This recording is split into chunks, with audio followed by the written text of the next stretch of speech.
Hello, everyone. Um, I am going to start our meeting with Dr. Daftari. Before everything, I would like to thank our co-sponsors, the Yale Program in Iranian Studies and the Council on Middle East Studies at the Macmillan Center at Yale. I should also thank Nima Isham for allowing us to use the artwork by the late great artist Monir Shahrudi Farman Farmayan for our poster. Before everything, just a brief introduction to Dr. Work. Born and raised in Iran, she completed her dissertation um, at Columbia University's Department of Art History with a dissertation that was entitled Influence of Persian Art on Gauguin, Matisse, and Kandinsky. And this was a groundbreaking work at the time, which saw just what is going to come as a very, very successful career in art history scholarship and also curatorial work at various museums. She has done so many work in organizing and curating for MoMA, particularly a place where she started to work at soon after her graduation. The list goes on, and I just have to mention few of them. In 1999, for instance, she had a show called Shirin Neshat, Simon Patterson, and Hugh Bing. And in 2002, she curated Between Word and Image, Iranian Modern Visual Art at the Gray Art Gallery at New York University. Interestingly, in 2003, she collaborated with great Palestinian artist Mona Hatoum on an exhibit called Artist Choice, Mona Hatoum Here and Elsewhere. And this was at MoMA. In 2006, Without Boundary, 17 Ways of Looking. It was a collaborative work which included a catalog with contribution from Orhan Pamuk and Homi Bapa. In 2012, Action Now, Contemporary Performance Art. It was staged at Cité Internationale des Arts in Paris. In 2013, Safar, Voyage, Contemporary Works by Arab, Iranian, and Turkish artists, which was staged at University of British Columbia in Canada. She is certainly also very prolific in writing and publishing. I'll just have to mention a few of them. The latest one, which we will draw parts of her talk from that book, is from 2019, called Persia Reframed: Iranian Visions of Modern and Contemporary Art. Before that, in 2017, Rebel, Jester, Mystic, Poet, Contemporary Persians. And again, the list goes on, and including in 2013, Redefining Modernism, Pluralist Art Before the 1979 Revolution in Iran. As you can guess, she is a pioneer in scholarship and in representing contemporary Iranian art, and still she's the leading voice in that scene. Now, this is a growing field where more and more young scholars are joining, and I'm sure many of them would benefit from this talk.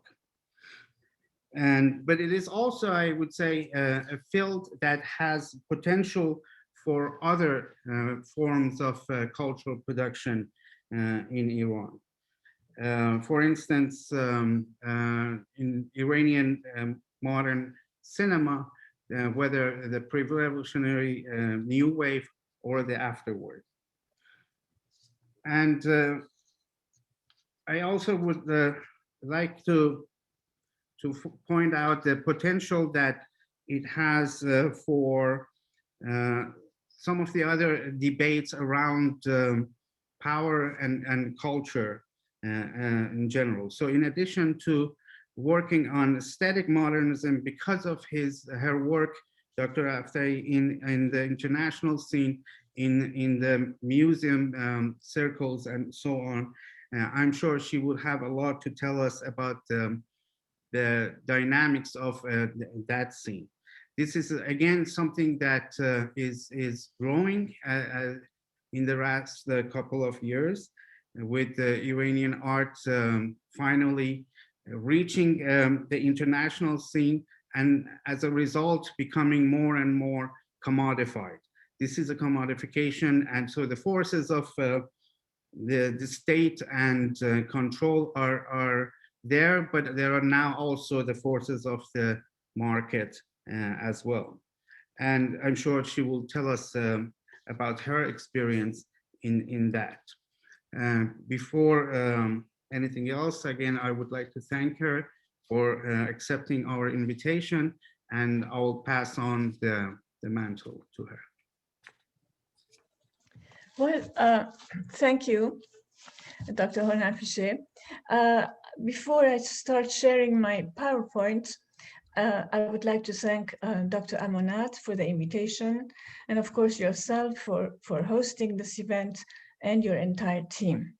And so now I think, let's see if I can manage.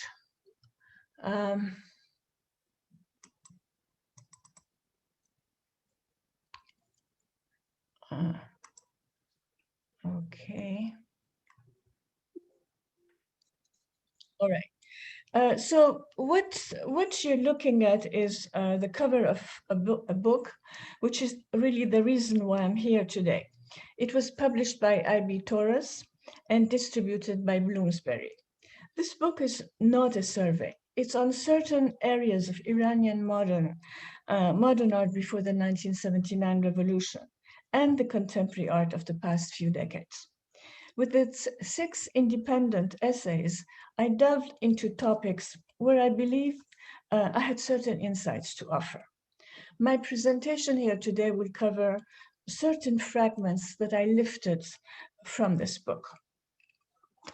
With alternative modernisms increasingly seeing the light of day, what Kobina Mercer wrote some 15 years ago need to be remembered here.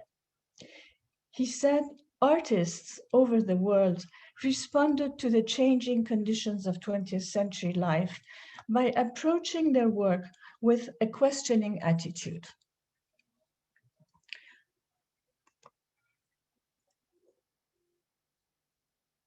To quote one of the many modernist attitudes, this one by the painter Behjat Saad, whom you're looking at on the screen, she said, given the level of communication in the 20th century, it is not only our traditional culture that influences us, but also we are under the influence of a multicultural world. So with these words quite astutely, she's sort of claiming a space within her contemporary time and rebuking cultural stereotypes and all kinds of dogmatic expectations. How various attitudes informed the art before the 1979 revolution will be the topic of this presentation. Additionally, having been a curator most of my professional life, I will end the talk with a few examples of contemporary art exhibitions that I have organized while giving you a sense of the underlying agendas.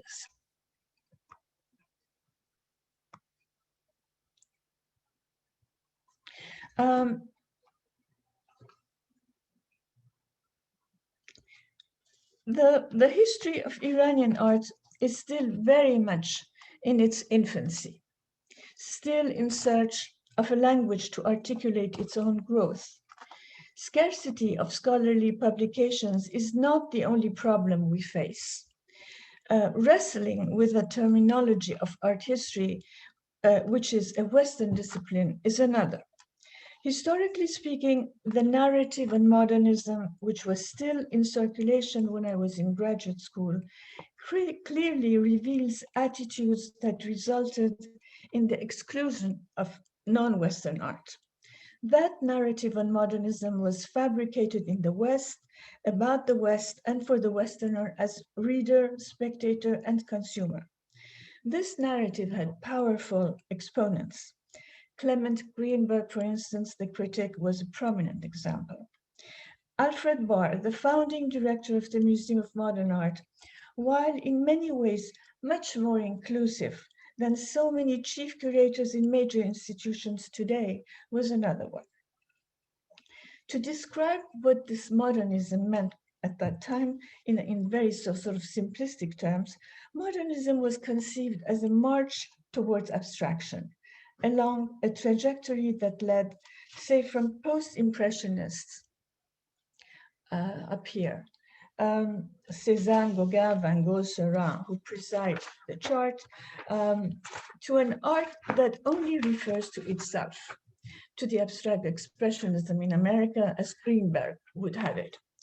Alfred Barr's chart, reproduced on the dust jacket of his 1936 exhibition catalog on Cubism and abstract art, with all the arrows you see, was an attempt to visualize the succession of isms increasingly moving towards abstraction. It's interesting to pause and note how Barr acknowledged non-Western art. He chose a different color for them. Near Eastern art, Negro sculpture, and there is another one I can't find. Japanese prints, but I can't find it. I don't know what happened to it. It's probably up here. In any case, these appear non-Western categories appear as ahistorical, sort of monolithic entities operating as source material feeding Western art. They're not included as active participants in the formation of modern art, which comes across as mostly a Western monopoly. Even though this kind of thinking has been challenged and debunked, even for the history delineated in this chart, it is only since multiculturalism and post-colonial studies have emerged that we are able to look at developments outside the West in different terms. Needless to say that history is messier than such a neat progression. Modernism has not been faithful to a single purpose. That purpose depends on the context. Modernism is more promiscuous, more hybrid, less pure, more erratic. It meanders and steals from different cultures, looks forward, but also pauses to look backward. If viewed with a Western-centric lens, the origins of Iranian modern art may appear retardataire and derivative, a term that has been used to exclude it. But it is perfectly logical, even progressive, when contextualized in its original habitat. I need to get more specific. Alfred Barr wrote, quote, "Sometimes in the history of art, it is possible to describe a period or a generation of artists as having been obsessed by a particular problem." Barr cites Renaissance artists for their, quote, "passion for imitating nature." But when it comes to, quote, "the more adventurous and original artist of the 20th century," he writes, "the dominant interest was almost exactly opposite," end of quote. He describes the new direction as the, quote, "impulse away from nature." And Greenberg completed the thought by advocating an art that is free of all references except to itself.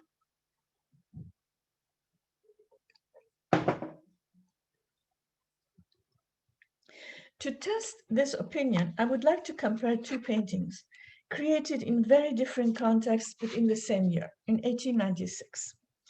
You're looking at Vaïté Goupil, painted in Tahiti by the French artist Paul Gauguin, and the other one is by Mohammad Ghaffari, known as Kamal el-Mulk. It's his Hall of Mirrors, which portrays Nassereddin Shah here, the Qajar king, in his palace in Tehran. It would be plausible to assume that neither was aware of the other one's existence. In Iran, the first steps towards non-traditional thinking, towards a modern way of thinking, entailed a meticulous observation of reality and not distance from it. Realism, according to one of its major exponents that you're looking at, was the equivalent of a scientific vision. It meant mastering the laws of perspective and modeling with light and shade. In aesthetic terms, at a time when modernity in Iran was equated with all things European, Kamal el-Mulk, who was considered to be the epitome of a modern patriotic Iranian, he emulated a Renaissance-derived tradition to express his own progressive thinking. Kamal el-Mulk definitely turned the page on traditional Persian painting, which he relegated in his school to the rank of decorative arts. He proposed a new vision, more progressive and in tune with his time, when progress was equated with European civilization.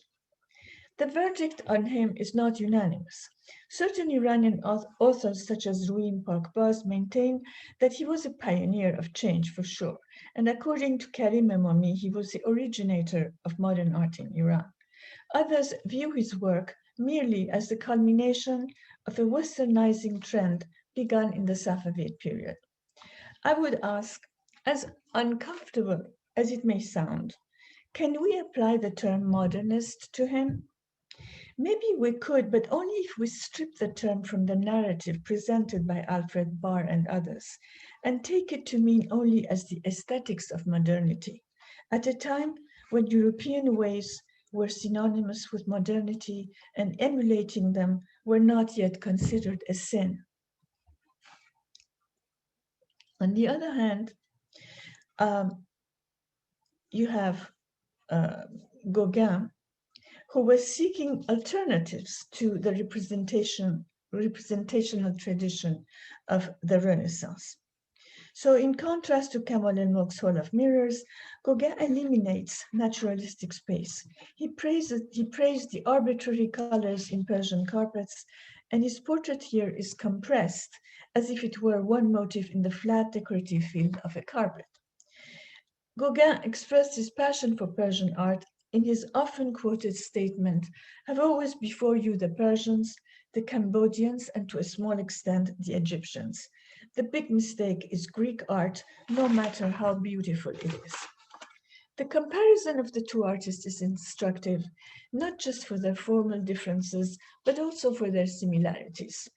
Both were reaching outside their own artistic traditions for inspiration, and in the process, both were constructing a certain identity for themselves.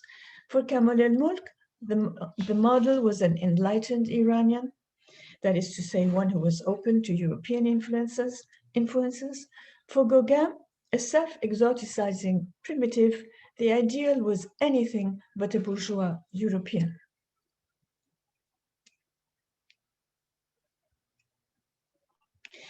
Within the Iranian context, the portrait of Nassereddin Shah is not only formally modern, anti-traditional, it is also progressive in a political sense. In a culture where the aggrandizement of rulers is the norm, the tendency to humanize rather than divinize the ruler signals a step in the direction of democratic thinking.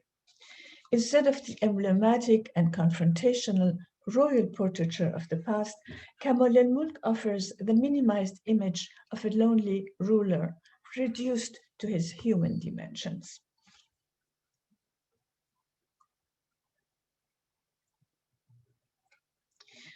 When Kamal el-Mulk traveled to France and Italy right after Nassereddin Shah's assassination in 1896, he applied his mimetic abilities to copying old master paintings at the Louvre and at the Pitti Palace in Florence.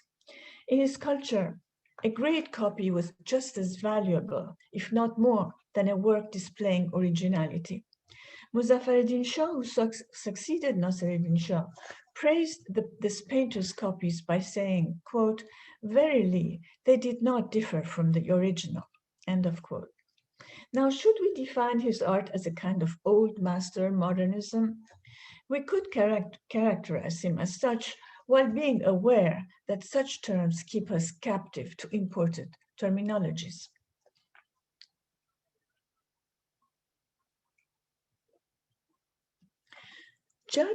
Judged from the vantage point of a European, Kamal el-Mulk's art is academic and therefore anti-modern.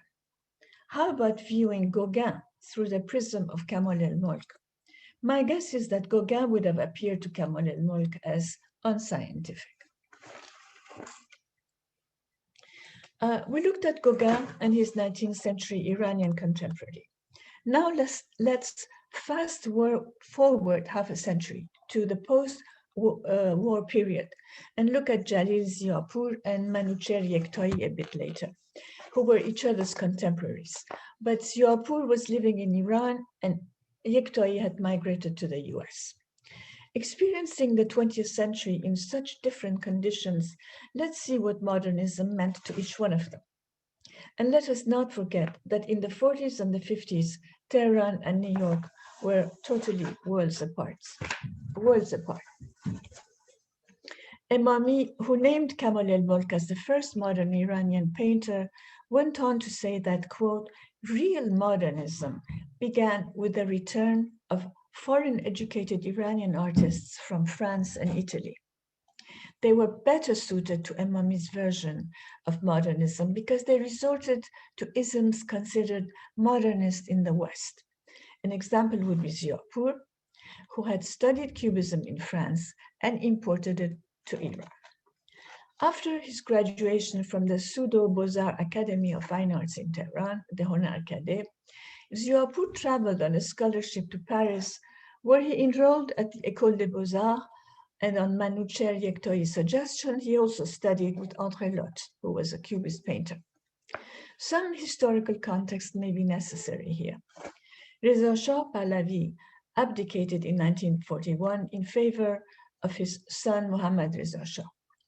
The period between the state, between 1941 and the 1943 coup that ousted Mohammad Mossadegh, the prime minister, who had nationalized the country's oil industry in 1951, was an era of unprecedented democracy. These were turbulent years, for sure, but also a period that witnessed a proliferation of political parties and greater freedom of the press. In art, it was a period of experimentation. By the post-war period, Iranian artists seem to have been more audacious in challenging authority and pursuing new directions. Ziapour's adoption of the Cubist vocabulary needs to be viewed against this background. It should be seen as a challenge to a stifling status quo. He, along with other artists of his generation, were rebelling against the authority of Kamal el-Mulk. What better tool to smash and fragment the academic style of Kamal el-Mulk than Cubism?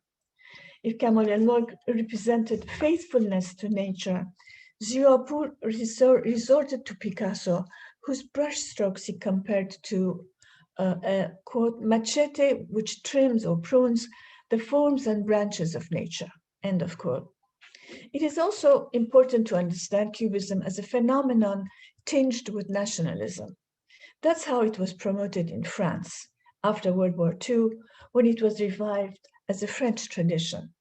This revival was an attempt to erase the humiliation of the German occupation, to appropriate a style that was infused with nationalism and closely linked to Picasso, the personification of modernism, and then to proceed to make it Iranian was a logical proposition for an artist who had just returned from France.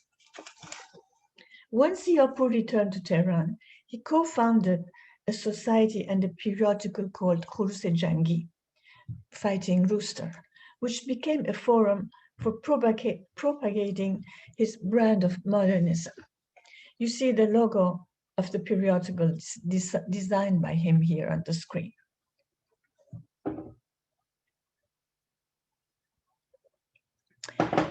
Not everybody, however, welcomed the cubism that had parachuted in the middle of Tehran. When Ziapour's public bath, this other work here, was exhibited at the Apollon Gallery in 1950, a remarkable review by none other than Jalal Ali Ahmad, who has been characterized as the Frantz Fanon of Iran, trashed the painting. Ali Ahmad became identified with a rabid anti-Western position when his Gharbzadegi, translated as Westoxification, a term he borrowed from the philosopher Fardid, was later on published in 1962, though it was not openly distributed until the wake of the revolution around 1978. It has been said that in his book, he articulated a third worldist discourse very much skeptical of what the West had to offer and called for an awakening and resistance to the hegemony of an alien culture. The quote comes from Mehrzad Borujerdi's Iranian Intellectuals and the West. Ali Ahmad was no friend of an imported cubism. In his review, he objects to the fact that both women and men are depicted naked in the painting, which he likens to a pornographic scene. He praises another work by the same artist in the show, which represented a mosque, and says, quote, "It is cubist, but at least its subject matter is Iranian," end of quote. Ziapour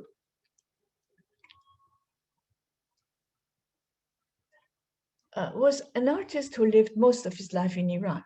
But then you have someone like Manucher Yektai, who is of the same generation, but in 1945, he migrated to the US.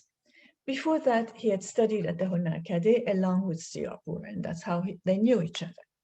For Yektai, modernism has no national agenda, no entanglement with identity issues. He blended into the New York art scene where abstract expressionism was raging. In his work, which was a formalist project, still life morphs into a landscape. Figuration dissolves into abstraction, and abstraction does not deny figuration. He didn't see abstraction and figuration, in fact, as polar opposites, but as dialectics to engage with and conquer. Thomas McEvely, an American critic, defined this diasporic artist's trajectory as, quote, "a search for modernism and for a participation in modernism, indeed for a home in it," end of quote. To conclude, by looking at the three Iranian artists we discussed here, you could see how the face of modernism shifted in half a century. For Kamal el-Mulk, in the late 19th century, academic realism was tantamount to progressive thinking. For Ziapour, a post-World War II artist residing inside the country, Cubism, also a foreign import, was the most appropriate tool to shake things up and bring about change. As for Yektai in diaspora, he found his home in a formalist formulation of modernism as he encountered it in New York. In other words, it's the conditions each artist finds himself in and the context where he works that affects the questions they ask and the path they follow.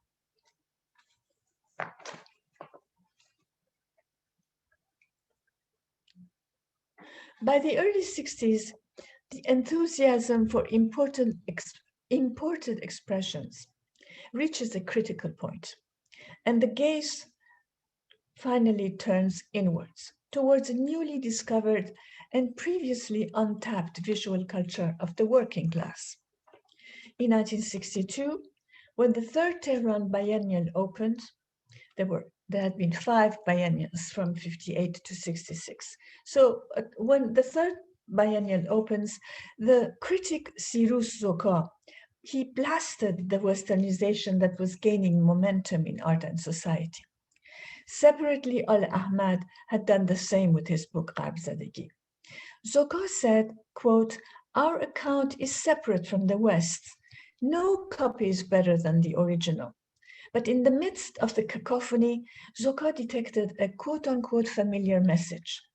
He was referring to Hossein Zenderoudi and the other artists who came to be known as the Saqaqoune group. With them, form and content coalesced into something that was made in Iran and made sense to Iranians.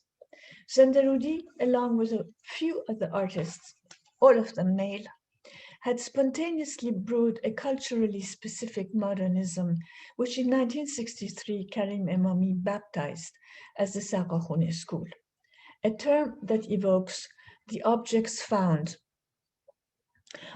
in the structures known by that name. You're looking at one of them on the right.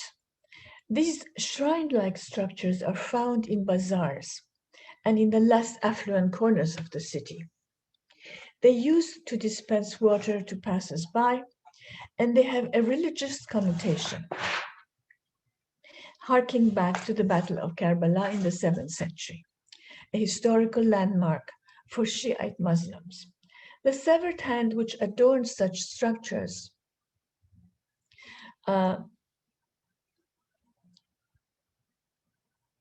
refers to the martyrdom of Hazrat Abbas in that battle.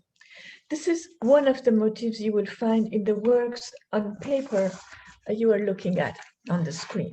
Their hands, they're quite ubiquitous.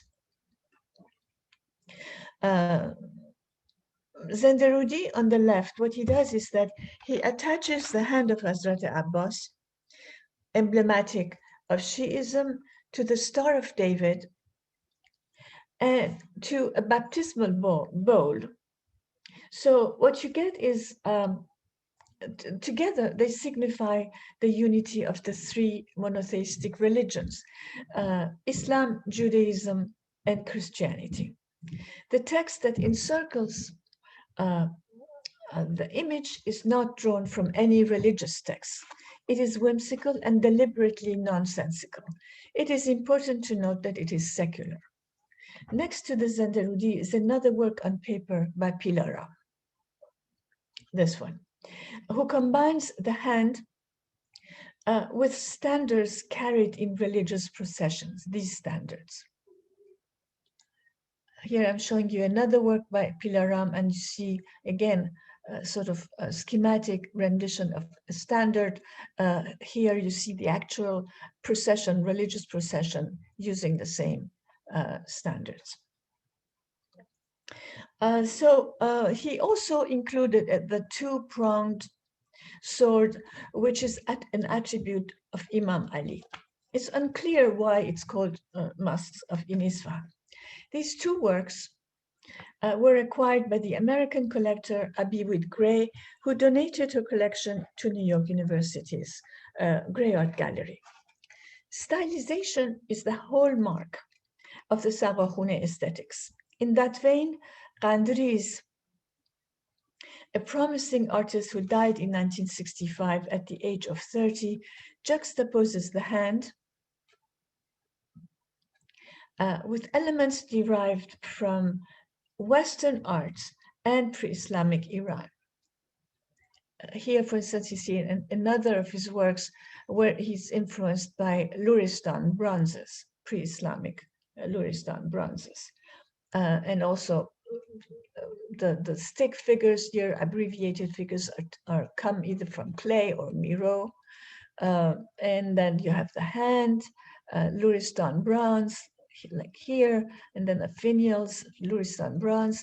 And also you can say that the sort of this all over pattern, the circular markings that you see all over the surface of the work could have also come from clay.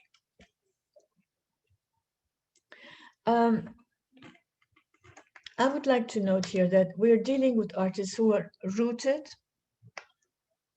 but who are also receptive to what they encounter on their journey, on the route, R-O-U-T-E. Qandriz is a case in point. He did not turn a blind eye to Paul Klee and Miro. The idea of using circular markings I just mentioned to you might have come from Paul Klee. The artist is acknowledging his Iranian genealogy in both its pre-Islamic and Islamic components, but he also goes beyond his national boundary or identity and draws from a language other than his native vocabulary. His is an evolving identity. He was drawn to archaic, primitivizing signs, no matter what their source.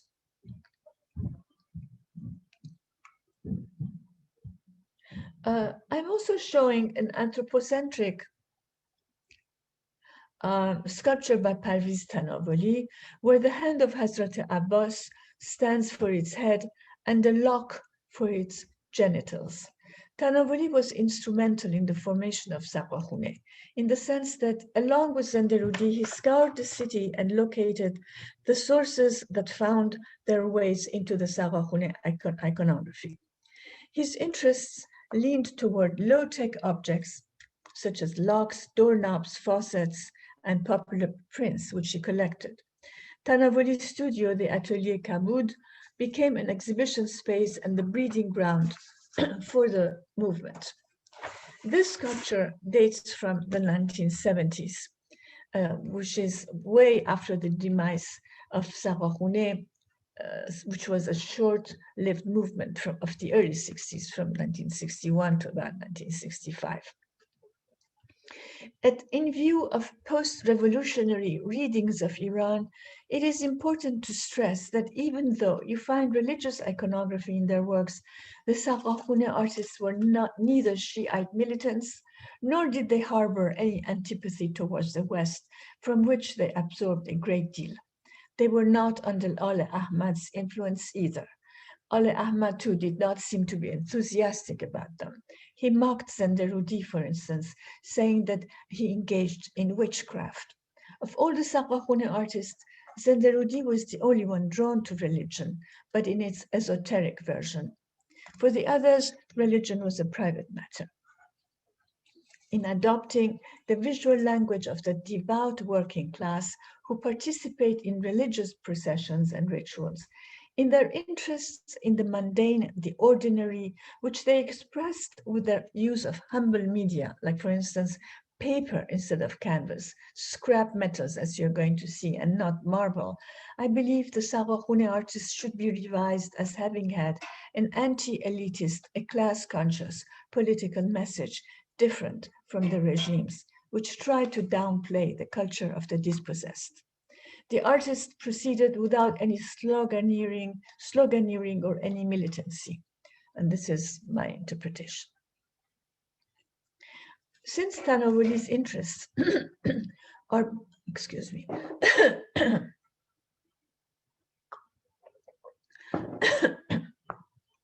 since Tanavoli's interests are broader than most of the other Sarwahune artists, and because his vision is best expressed in sculpture, a medium not necessarily identified with Iranian art, I devoted one chapter to his work. With him, the pre-Islamic and the Islamic seamlessly merged into one expression. It was so from the very beginning when in 1960, he returned from his studies in Italy, where he had witnessed how Italian sculptors such as Marino Marini, under whom he had studied, modernized Etruscan and even Greco-Roman traditions. For inspiration, Tanavoli looked at his own ancient traditions. For instance, he looked at this Achaemenid bas-relief in Persepolis, but he replaced the lion with a deer. The deer is a reference to Imam Riza, the 8th century Imam, who, according to a legend, interceded to save a deer from its hunter. The medium is where he divulges his affinities with the humble, with the quote-unquote low. It is made of scrap metals he found in bazaars and junkyards. So the lofty, the pre-Islamic past mingles, and the humble mingle in his work. What a disappointment this must have been for the Minister of Culture who had sent him off to Europe with a scholarship.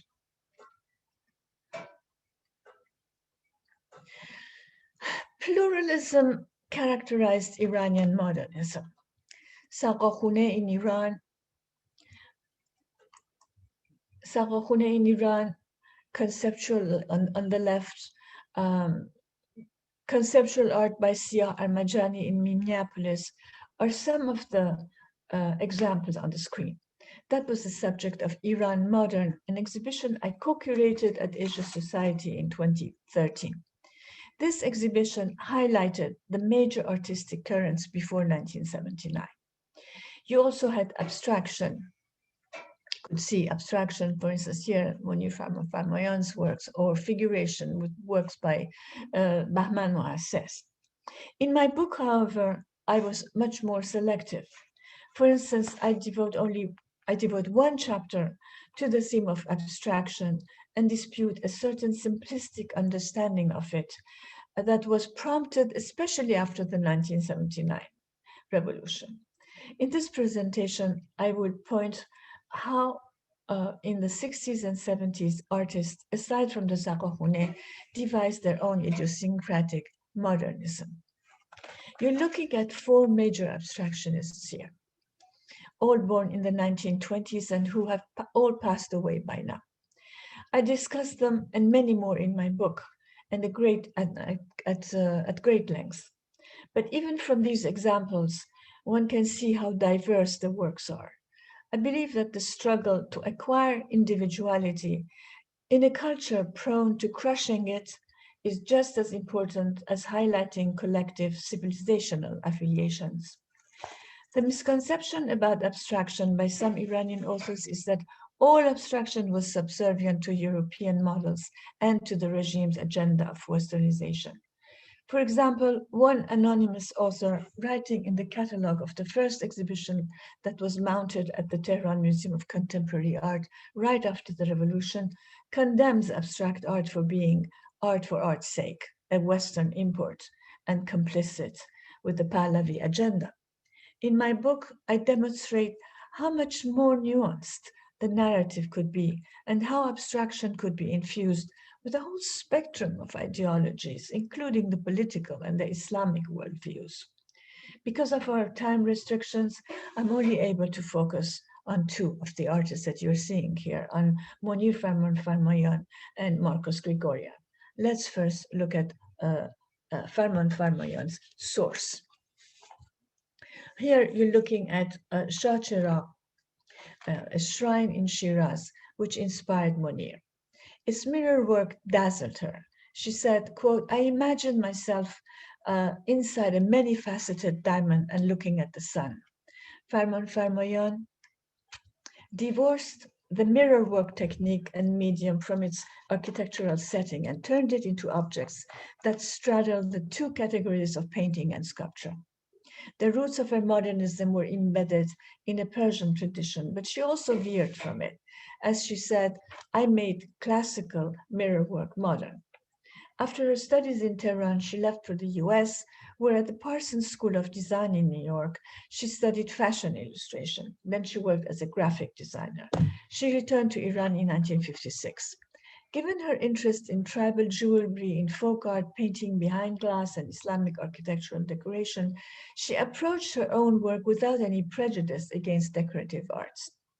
While her practice and her gender did not favor popularity in the art world, now it is precisely because of her gender, her age, her ethnicity, and her blurring of the line between art and craft that European, American, and Australian curators have finally come to discover her, appreciate her. Even in Iran, her status has been revised. A museum was recently dedicated to her work and called simply Monir's Museum. It's important to note that she collaborated with master craftsmen skilled in the art of mirror mosaics. She would give them her designs, which they would then execute in mirror works. This kind of conceptual hands-off practice was quite advanced for its time in Iran. In the work you see on the left, quite ingeniously she recreates the abstract pattern of recorded in electrocardiograms, and she titles the work Heartbeat. On the right, you will find one of her many permutations inspired by the geometric abstraction of traditional mirror work. Marcos Grigorian's materials and range of references follow a very different path from the opulence of aristocratic or sacred locations that inspired Monir. His abstractions are rooted in the earth. This Armenian Iranian artist was staunchly critical of old traditionalists. He also opposed the imported version of Cubism. He was for expressions that were modern but not borrowed. His abstract subjects range from close-up views of the parched Iranian landscape to aerial perspectives of what appeared to be plowed fields to a cosmic vision of the planet Earth. The work on the right was acquired by the Museum of Modern Art in the 60s. Grigorian's abstractions were not immune to politics. Looking at his body of work, it becomes apparent that he expressed a special interest in rural life, in the soil, in the impoverished medium of mud brick dwellings, and in the labor of peasants and their tools. So again, contrary to the statement of that anonymous author writing in Timoka's 1979 exhibition catalog, Grigorian's abstraction may not be viewed as art for art's sake. It's just that his leftist political views are not didactic or blatantly obvious. Modernism was built one sensibility at a time in Iran. To grasp the meaning of this ever-evolving process, we need to move beyond fixed national or collective identities and consider the artist's particular affiliations, their individual queries, their individual passions, beliefs, and reactions. So far, my focus was on modernism before the revolution. In the few minutes I have left, I would like to discuss contemporary art, to which I have devoted more than one chapter in my book, and I'm leaving it out here. I would consider it, contemporary art in relation to the issue of representation, more specifically, my agenda in representing Iranian artists abroad.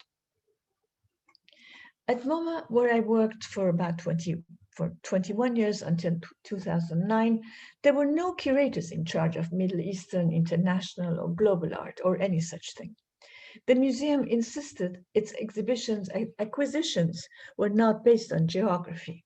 Yet, Western artists by far outnumbered anyone else. Happily, the institution is changing towards greater inclusion, but not so much in the area of exhibitions and acquisitions of Middle Eastern art. I'm exempting the film department, which is a whole different ballgame. During my tenure, my endeavors to represent Iranian artists, with one exception, were taking place quietly in the periphery. I almost felt I was engaged in a subversive activity when I introduced the work you see on the screen, Sonia Balasanian's installation of veiled figures in an international group exhibition entitled Ready-Made Identities. This exhibition was part of the project series, at the time supervised by Robert Storr. And thanks to his openness and his own unorthodox impulses, I didn't face any challenges to my selection. Fortunately, during his tenure,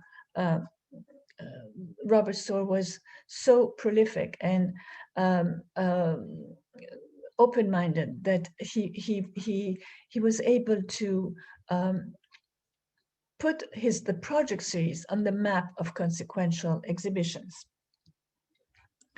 Iran had not stopped being in the news ever since the revolution, but its artists were unknown in New York. The year was 1993, the year of this work, when Middle Eastern artists were practically absent in major institutions. Balasanian was in fact the first female artist in New York. She was a minority in her native Iran. She's a Christian of Armenian descent and a minority in diaspora in New York. She was the first minority to engage with the iconic veil. Her engagement was an act of empathy for the other side, for those left behind, to borrow words from her title, and not a call to draw attention to the four corners of herself. Without Boundaries, 17 Ways of Looking was the last exhibition I organized at MoMA. Ready-Made Identities was among the first ones, and this is among the last ones.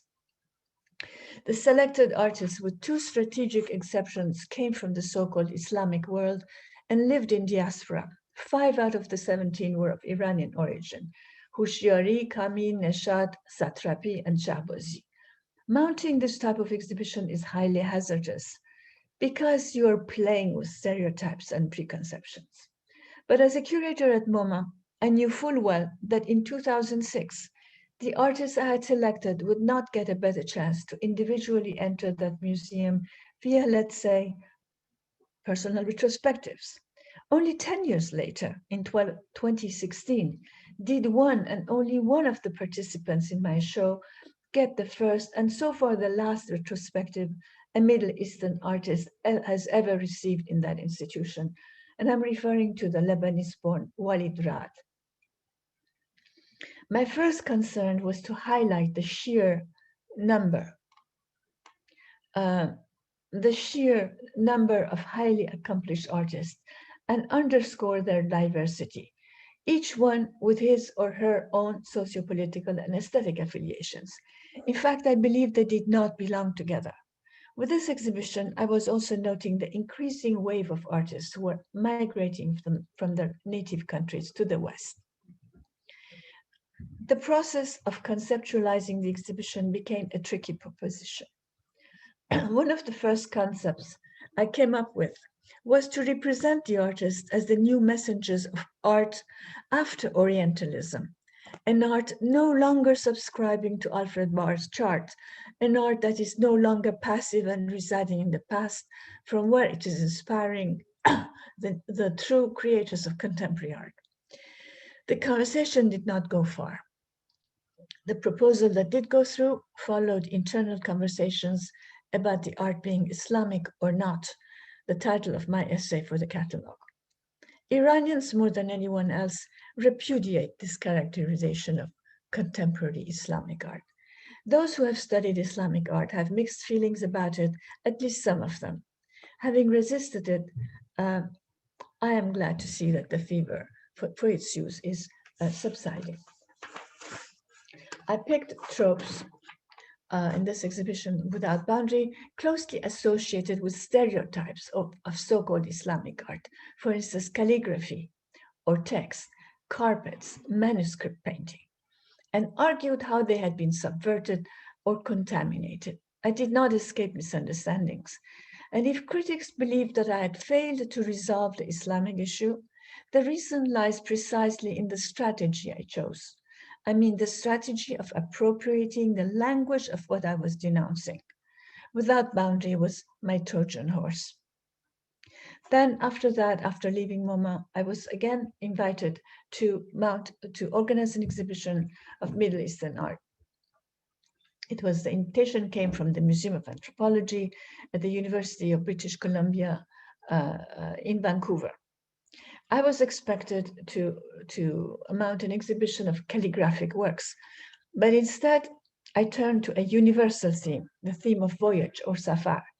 Constructing an odyssey through Western Asia allowed me to introduce a gamut of issues such as war, revolution, border crossing, migration, dislocation, among others. In this image, for instance, here you see Mona Hatoum and Farhad Moshiri in the corner. I don't know if you can see it. I cannot see it here. For Mona Hatoum, her perception of the world is a world in a state of emergency. It's called hotspot. It contrasts with Farhad Moshiri's Yek Donya, or one world, the map of the world, where there are no boundaries between countries, which can be interpreted as a utopian vision of a world without borders, without divisions, or it can also be seen as an open field open to the flow of capital. The created itinerary took you to Tehran, work like Ansari Niaz or Mitra Tabrizian's Tehran, to Konya, to Persepolis, this is the second version of Persepolis, or to Cairo and other places.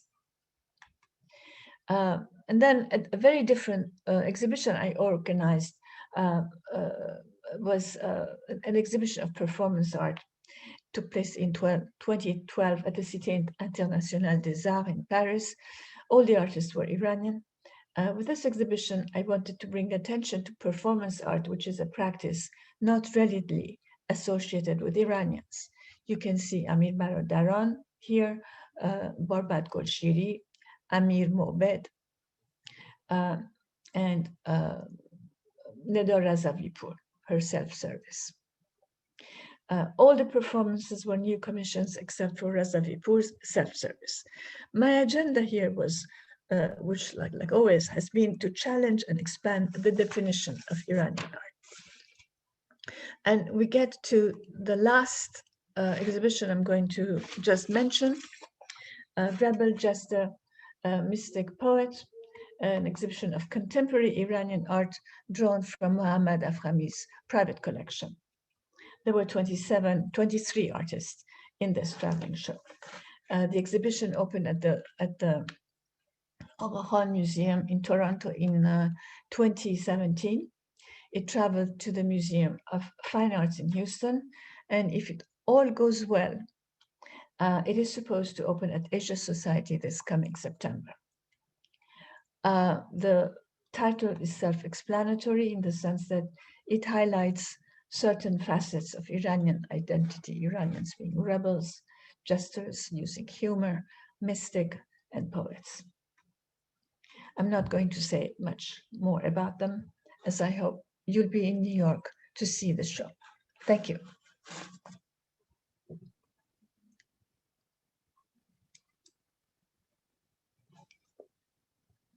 Thank you so much, Dr. Daftari, for such rich and inspiring presentation. I hope that the attendees would know that they can start to post their questions. We will pose them to Dr. Daftari to the best of our abilities, as much as we can. And before that, I will start with few questions of mine to warm up the discussion. I was so much interested to hear something that I've read in your work before. Here you alluded to it, the discrepancy between the trajectory of art from the classical to modern, and the discrepancies that exist between that trajectory in Iran and what we know of it in the West. To be more specific, for instance, how somebody like Kamal al-Mulk goes to Europe with the aim of bringing new techniques and so on, mastering them, and bring them back to Iran. But at a time that is, we are seeing in Europe the emergence of Impressionism, he focuses instead on the great masters, the great classical masters. And he brings that back to Iran, and that dominates the Iranian scene for a couple of decades, at least 2 decades. You talked about the progressive liberal tendencies of Kamal al-Mulk, and I think you were suggesting that that could be seen as an explanation. Now, these discrepancies, we see them in different, between mediums also. For instance, in cinema studies, we have a period of the 1920s and 30s that we have a certain type of modernist cinema, namely in Soviet Russia, followed by the surrealist inspired French films of figures like Jean Vigo and Jean Cocteau and so on. And then the sort of modernism in cinema kind of disappears for 2 decades, and then reemerges in form of art new wave cinemas during the late 50s, and it really blossoms in the 60s and 70s. So these discrepancies, I wanted to know how you deal with them. Are these tensions, are they a source of inspiration for you, or are they causing difficulties explaining things when you lay out the larger picture? Well, what I think is that the art history, Iranian art history, is truly in its infancy, as I said. We don't even have a single scholarly publication on Kemal work. We have a lot of writings here and there, but we don't know why he did not look at the contemporaries when he went to Europe. He went straight to the Louvre and started copying the masters. It's not until the 1940s when the Honar Kadeh was instituted with André Godard as the director and some French instructors that artists began to become acquainted with Impressionism and Fauvism, but mostly the post-Impressionists, Van Gogh, let's say, Seurat, etc. But we don't know why he didn't. And when he went to Paris in the 90s, the symbolism was raging, but we don't know. I mean, I don't know. If, maybe I've missed it somewhere, but I've not seen it anywhere. I don't know if he was aware or interested. For him, it was the Renaissance that was important, the scientific vision of nature. So that's all I can say.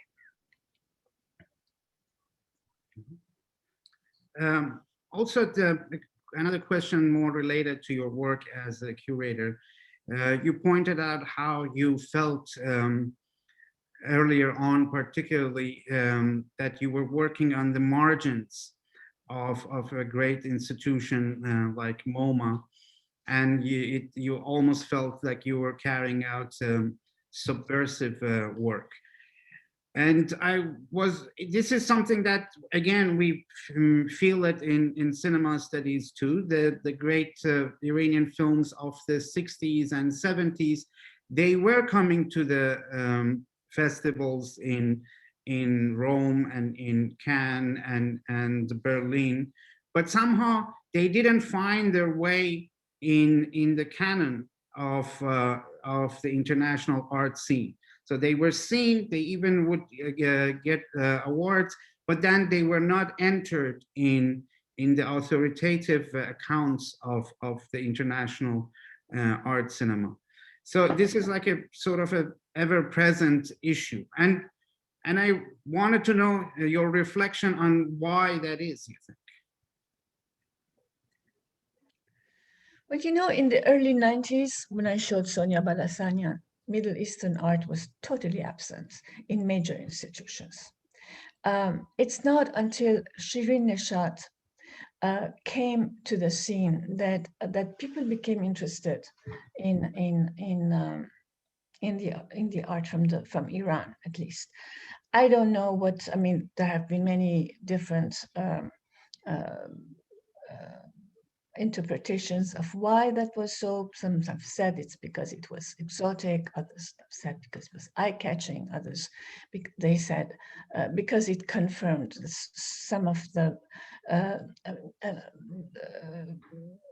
biases that the West had about Iran, that the women were repressed, although she was not trying to show repressed women, on the contrary, but there were misunderstandings which helped launch the work. So, but then in '93, this show, Ready-Made Identities, happened before, just a few months before Neshat showed her Women of Allah series. And Sonia Balasanian, 10 years earlier, had worn a chador and written on her face exactly the same way, not the same way, because it was not by hand, it was typed on the face. Certain statements such as, I forget what the statements were, but it was in reference to the women in Iran who had been jailed. and stoned. Yeah, there was one that said stoned.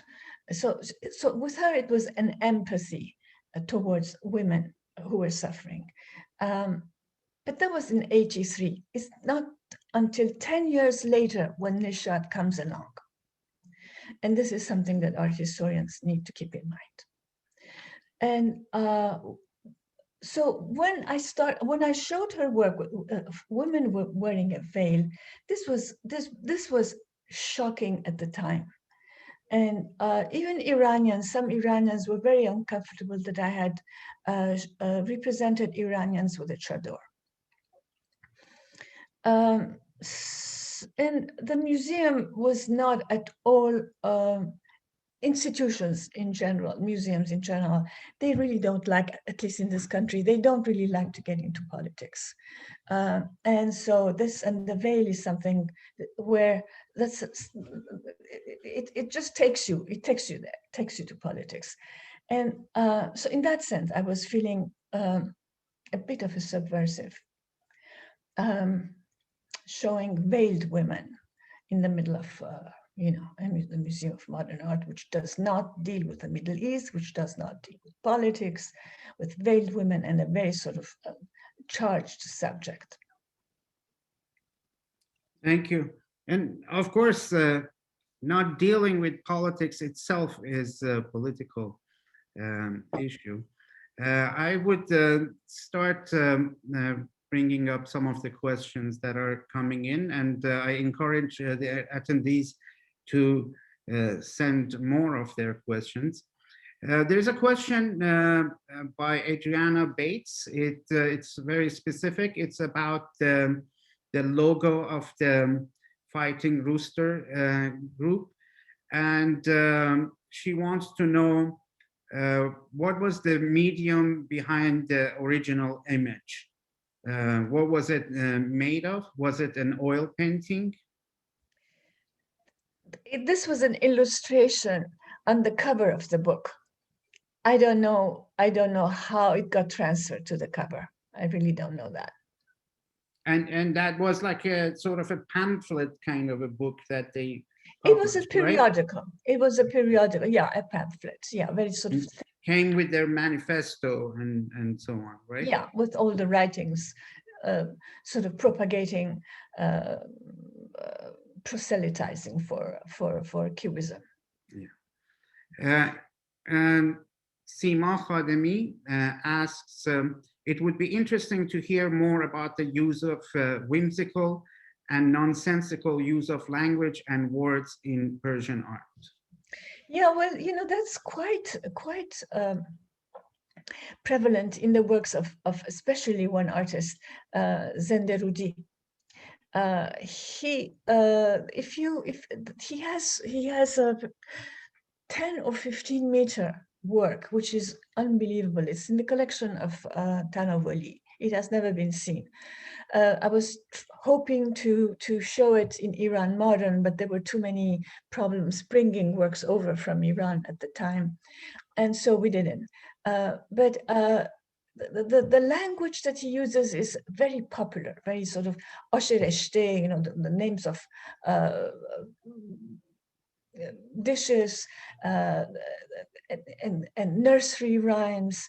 They're whimsical, they're full of humor, they are not at all high art, high literature. It's just very plain language, very language of everyday language of people. And so there is that. And then humor in general is something that has not been seen as a characteristic of Iranian art, but it is everywhere. You just have to look for it. And if you come to this show, you're going to see it. As is a rebel, just a mystic poet. Okay. It seems that Dr. Amonat has a comment that he wants to present also. Thank you very much, Farbud and Dr. Daftari, for this very illuminating, I would say, presentation. What I gathered from your survey ever since the late 19th century is that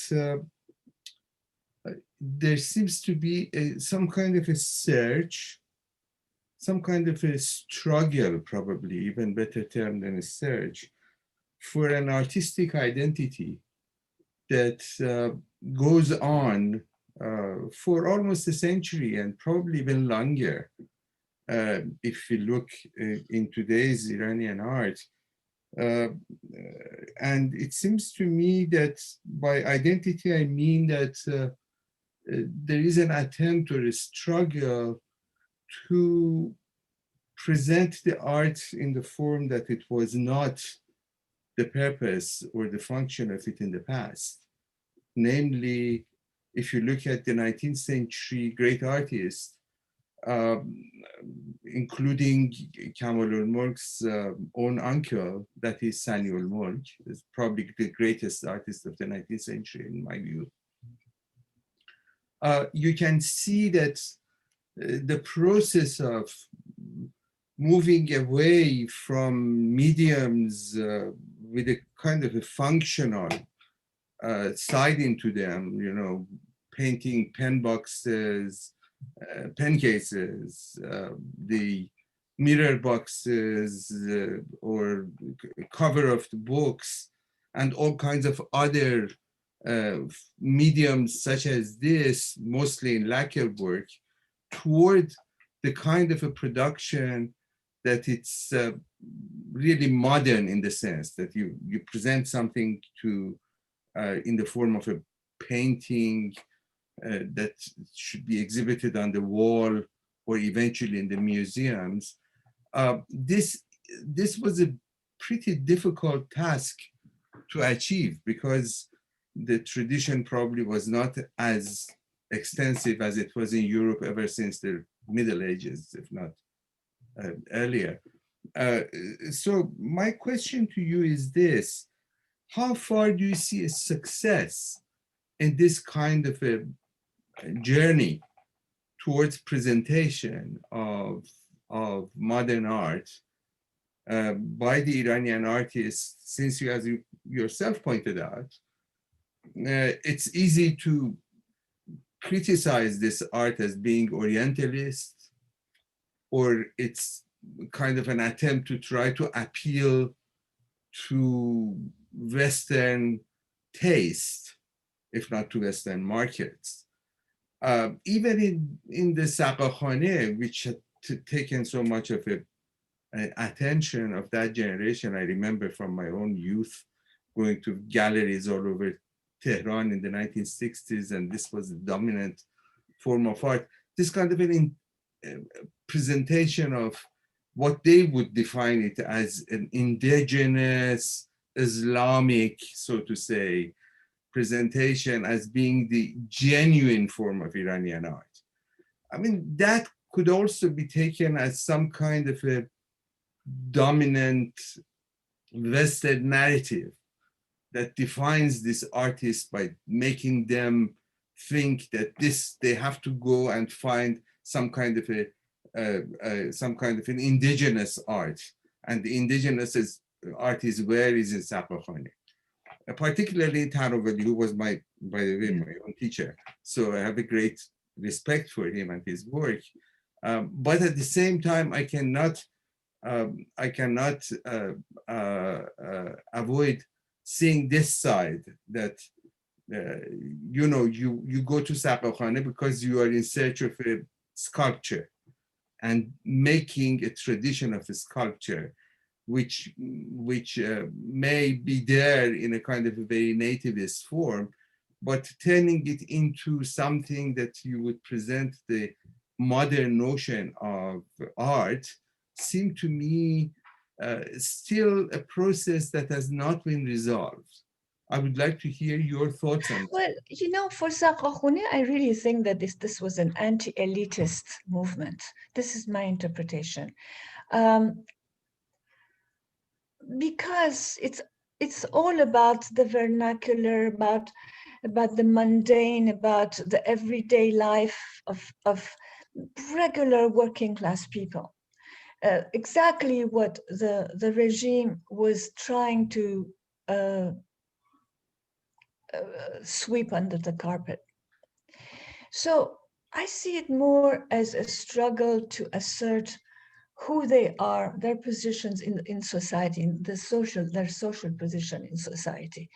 That's how I see it. I don't really see it as a construction of the local. What is local? And so let's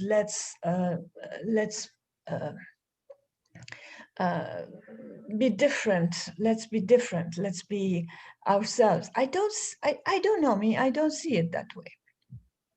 Well, They were also reacting to years, especially the 50s. The 50s in Iran, the art scene was just, you know, pastiches of what was happening in the West. They were just discovering. I mean, I don't want to be negative about it because it was quite constructive. Out of it came a lot of good. But during that period, they were just experimenting. They were trying to find out who Van Gogh was, what Fauvism was, what expressionism meant. And but then it ended up into a sort of into the kind of art that was unpleasant even to Iranians. And so this is why somebody like Cyrus Soka says, this is like wearing a turban and chewing gum and dancing the twist, or some, not the twist, but dancing some American dance. It became totally foreign, did not speak to anybody. And that in itself was,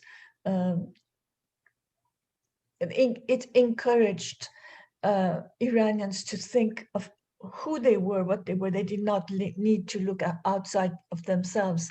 And that's why you get Saqakhune. If I may just follow up briefly on that one, but just look, who were the consumers of this art? Yeah, well, there were weren't that purchasing all of many. his works. It was again the same elite, wasn't it? This was Pardon not a me? work that was, this was the same elite that it was not just Yes, popular art. they were friends. There was no market really in those days. The major patron was the Queen, and then of course there was an American. But the Queen did not really zoom on Saqakhune. She looked at all modern art, all kinds of modern art that was produced.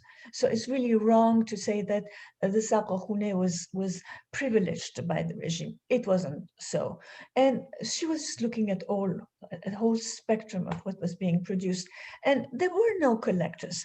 Abby Wheat Gray, the American lady who traveled to the Middle East in the 60s and early 70s, she collected the works of the Saqakhune people. And her collection, until recently, she has something like 200 works. Not everything is by Saqakhune, but a good part of it is. And so we showed some of it at the Grey Art Gallery in 2002. And so we can't really talk about a market for them. In fact, we can't even talk about the market for modern art until recently, until the Dubai events, the auctions, etc. In this century, in 21st century. Well, I should qualify that because in the 70s, not in the early 60s when Saqakhune was brewing, but in the 70s you had corporations, Beshar Group, which started buying works by modern artists. But otherwise there were a few. There was Kamran Diba, who later on became the director of the Tehran Museum. He was a collector. There was Ibrahim Golestan, who was a curator. There were a few others. And then there was Bijan Safari, who was the friend of Zandarudi, who would buy a few works here and there. So it's true, they were the elites, but by elite I mean the regime. I mean people such as the Minister of Culture, the Minister of Palbot. Yes. He was the one who was giving scholarships to these artists to go abroad and study. So, and he expected them to come back repeating what they had seen in the West. This is something that we hear from Tanov, especially when he went to study sculpture, and he said that he was expected to come back as a mini Michelangelo. Thank you so much.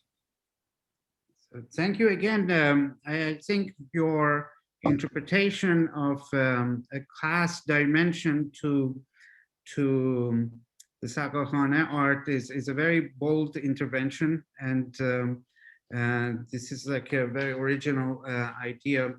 And to continue on that, it is true that there was no market, although there was an emerging market later on. As you said, in the early 60s, there wasn't, but there were banks and ministries who would purchase artwork. Later in the 70s, particularly. Yeah. And, but as a whole, we could say that the state was not antagonistic. Maybe it did not fit their aesthetics, but they were not antagonistic, except with at a very brief moment in the late 50s, I would say. And in that sense, I think a lot of accusations, wrong accusations about the state connections of the modern art in Iran emerge out of this, that they were not just antagonistic towards it, but there were. What about the role of festivals? I'm sorry, I didn't hear that. What about the role of the festivals that were being created one after another? The Shiraz festival and also sponsoring exhibits abroad and so on. Well, the Shiraz festival, apparently there was an exhibition of modern art there, but it wasn't that significant in terms of visual arts. It was more important for the advancement of music and theater, cinema maybe, I don't know, but not the visual arts. And I have dealt with this notion of censorship and whether art was censored or not during in the 60s and the 70s. I have a few sections in the book, and I would prefer to refer you to reading it rather than for me to repeat it here. Okay. So if I may, I would like to continue with some of the other questions that are being posted. Faronak Zahrai says, so would you agree that post-revolution art of revolutionaries is interesting? You mean the art of those who've been called propaganda artists? The question does not specify that, but I think it follows a number of other questions who are pointing towards that. Yes, the post-revolutionary. We have a number of questions that people want to know about the connections, the similarities, or discontinuities from the pre-revolutionary era to the post-revolutionary. Well, there was definitely an interruption with 1979. Whatever was being produced before 79 became totally irrelevant in at least the first decade of the revolution, in the 80s, when war was raging. Even the Saqqakhane made no sense to Iranians. And in fact, I had a meeting with some of those artists in the 80s, because I spent 2 years living in Tehran, the last 2 years of the war, 86 to 88.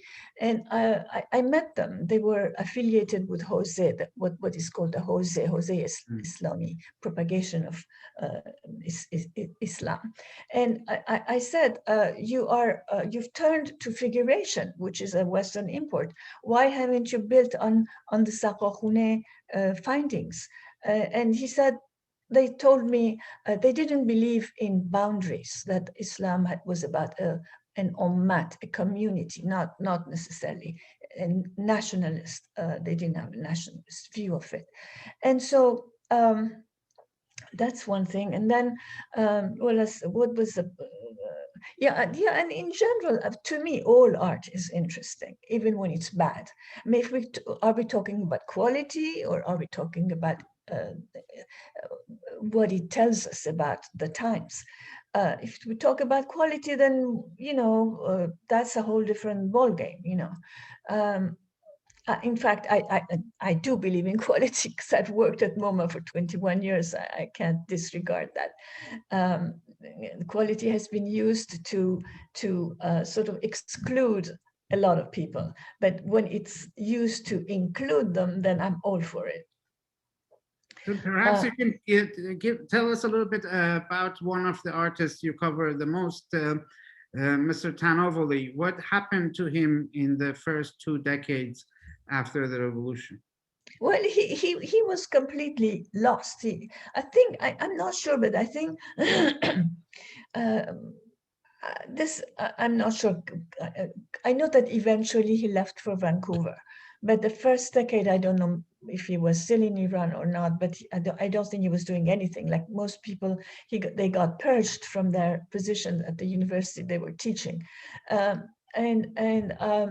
He was not as active as he became later on. This is for sure, but I don't really know more details. And there's also one question about how you see the position, place of Siah Armajani within this larger picture. And Yeah. I bring that up because we just lost him a few months ago, and Right. and I Well, it see was that as a way of definitely a great artist, and as you say, we're sorry to have lost him. Well, he was in fact deep down he was very Iranian, and in his early works in the 60s, he got to know Tanovoli. Tanovoli was invited by Abi Witt Gray, who lived in Minnesota, to go there and teach. And he met with Tanovoli, found out about what was happening in Iran, 60 to 62. That was really crucial time period for the Sarahune, for these beginnings. And so, but one thing that's extremely interesting is that he made a series of paintings in 1962. They're all with words that you cannot really read, are letters, very sort of poorly written. It's not calligraphy, it's not beautiful handwriting, it's very ugly handwriting. And it's an all over composition, way before Zenderudi, way before Pilara, way before Sarahune. He did it in 62. Whereas the Sarahune people left their Sarahune iconography and started doing what is today called textual abstraction or calligraphic modernism afterwards, after 1965.